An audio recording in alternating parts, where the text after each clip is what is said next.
Everyone, this is Sean Rocky and back with David Licaco. So David, paano ka nakarelate dito sa One Good Parade? In real life, paano mo ma-relate for instance yung awit-wit na naranasan ko rin parang magkaroon ng walang label?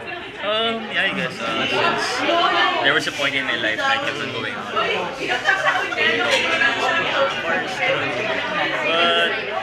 But syempre now na hindi na ako masyadong lumalabas. It's very relatable, especially to the young ones na alam mo, mga guys ngayon, since marami kasing social media. Kasi honestly, feel ko yung root cause naman ng ayaw ng guys mo seryoso pa is social media, hindi ayaw lang talaga ng babae. And si David ba, nakakaranas ka rin ba ng heartbreak? Sure, for sure. And how do you handle yung mga heartbreak? So especially yung mga millennials na yan. So ikaw, how do you handle yung mga heartbreak? Try it out, iyak mo lang talaga lahat. Give it like 3 days na sobrang lungkot mo. Accept mo lang yung emotions.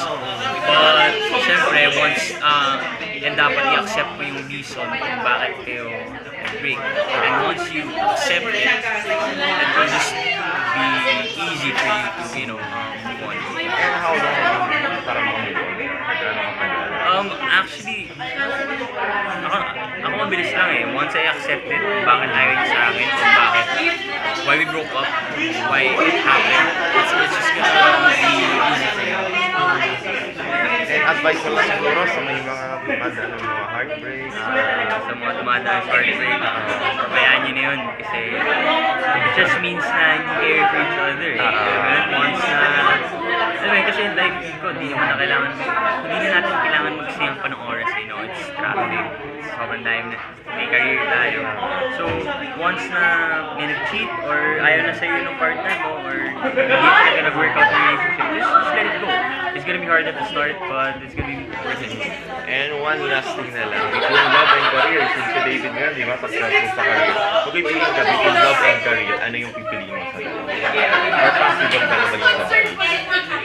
If possible, sabay. But if it's not possible, love.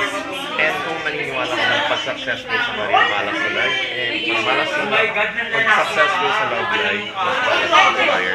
Well, kasi it's a matter of priorities.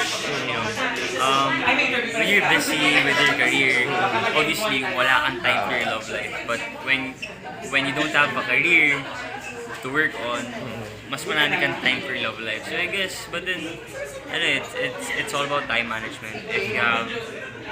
If you give time to both naman, like, alam mo, kung wala kang work, go to your love life, or kung wala kang career, basta ganun, vice versa. So, yeah. Okay. So, thank you, David, and good luck sa bagong talent. Thank you so much. Thank you.